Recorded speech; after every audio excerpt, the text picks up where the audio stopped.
Bago tayo pupunta talaga sa ating main goal na bisitahin ang Tapia Falls, mag-register muna tayo dahil apat kami, ang binayaran namin is 250 per head po para alam nila kung ilan ang pumapasok sa kanilang village at tulong din sa kanilang barangay para sa pagpapaganda ng Tapia Falls. Kaya ayan, for how many years mabibisita na natin ang Banawe Rice Terraces at saka yung Tapia Falls. May pamasahe na tayong pumunta doon.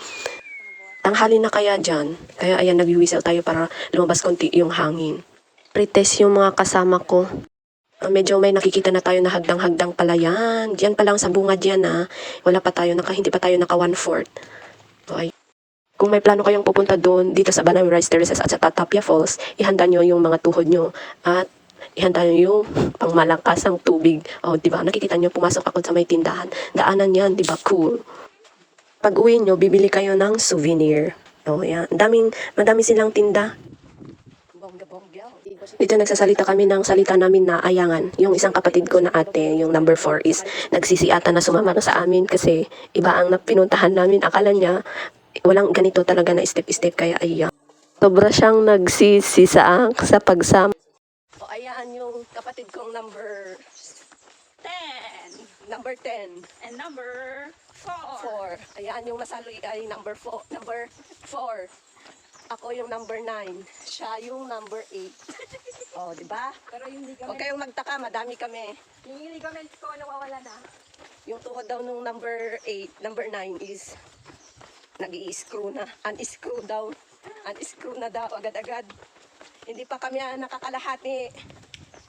O, di ba? Yung tubig namin nandyan. O, ayan. Yan, may nakikita namin. Ito yung yung viewpoint nila dito para makita mo dun sa may tuktok ng Rice Terraces. Pero bababa pa tayo dyan. Dun sa may pinakababa, makikita mo dun yung Tapia Falls.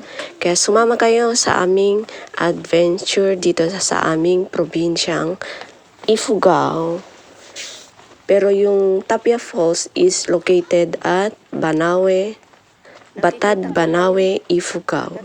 Pumunta kasi kami dyan is na-harvest na yung mga yung mga palay.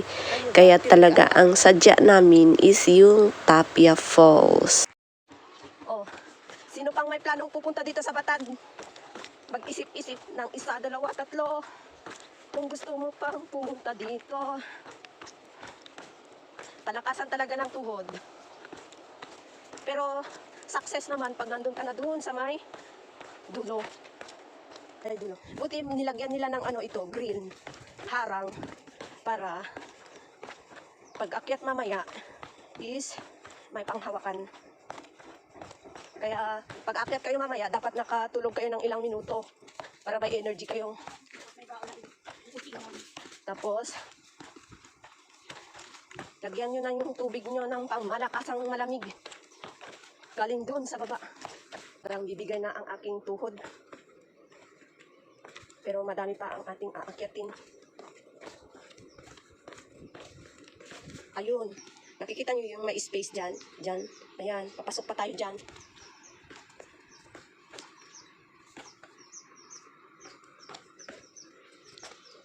Sa wakas, naririnig na yung lagaslas ng tubig. O, ayan, nakikita nyo sa may likod ko. O, pak, ang ganda.